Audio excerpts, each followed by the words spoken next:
Ayan po, good morning po. Salamat po sa Panginoon dahil binigyan na naman po ako ng panibagong araw para sa mga pagsubok. Ngayon pong tanghali, andito po ako sa aking munting garden. Ayan po. Yan po yung kamuti baging. Shoutout po mga idol. Yan. Natatandaan po ninyo yung tinanim ko itong dragon fruit noong November. Ayan na po siya ngayon. Yan, medyo malago na po. Parang kailan lang po. Ayan o. Next year po, mga buwan ng May, dami nitong bunga. Sa ngayon po pala ay may bago akong variety. Ito po. Ito po yung bago kong variety. Katatanim ko lang po ngayon. Yan.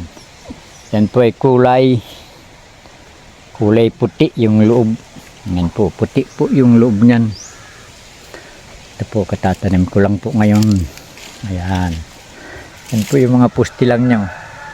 Pansamantala po yung kahoy dahil wala pa po akong pusting concrete. Paltang ko din po yan ng ganyan. Ganyan pusti. Yan. Ito pa po. Kulay white po ang variety niyan, yung laman niya. May kaunti po akong tangus kung sa Bicol. Kung sa Tagalog naman po ay kasaba. Yan po, yan. Yan.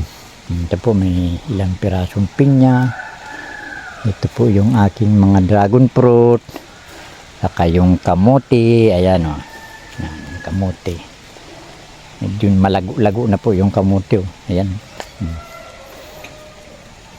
Yung plano ko lang po niyan ay talbusan. Kaya lang medyo para yatang lalaman. Kaya hindi ko pinakunang sa misis ko ng talbus. Ito po may bunga siya. May bunga na. Yung aking katatanim lang ng mga nakarang buwan. Mga ano na po siguro yan. Mga 10 months. Ito po may hinog. Yan po. Ayan, may hinog na. Yan o.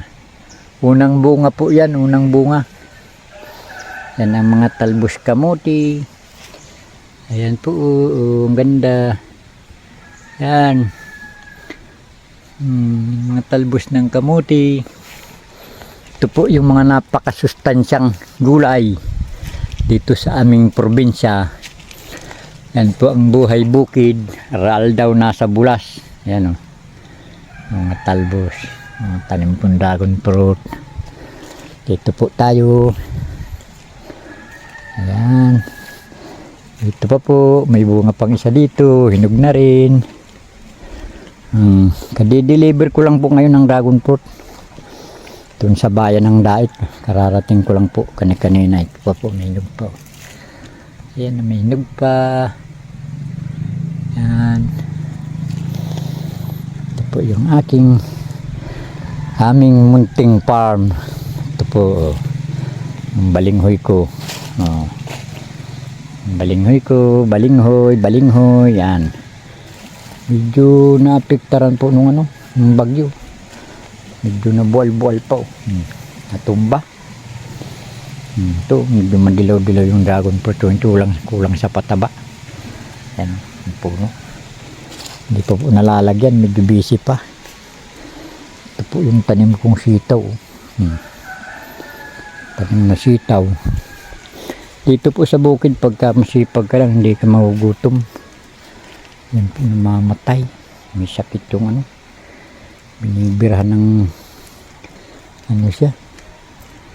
Hindi maganda yung gulay.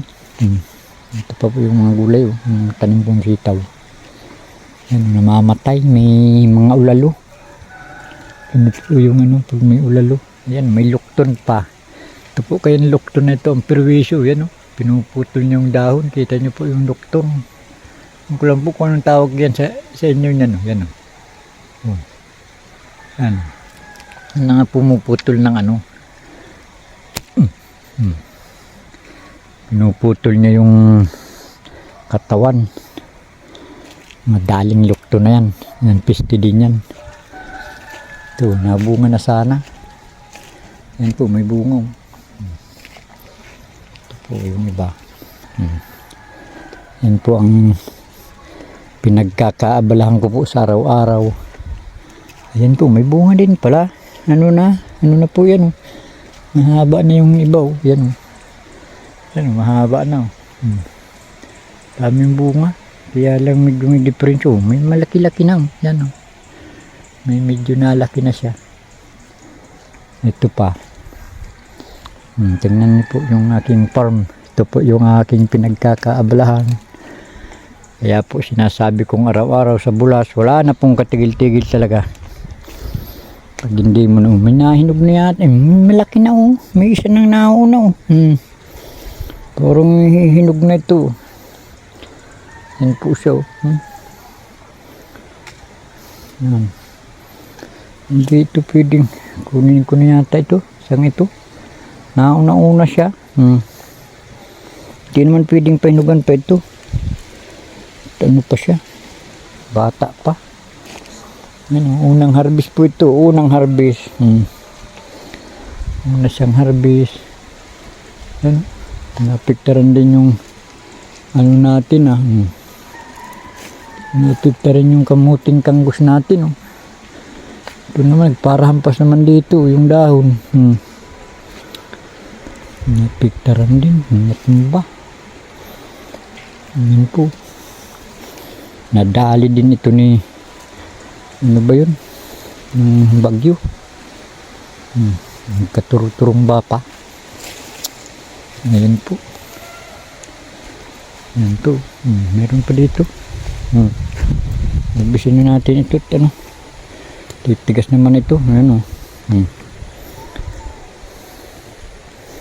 Yan po. Ayan. Yan lang po. Bye bye. See you next vlog.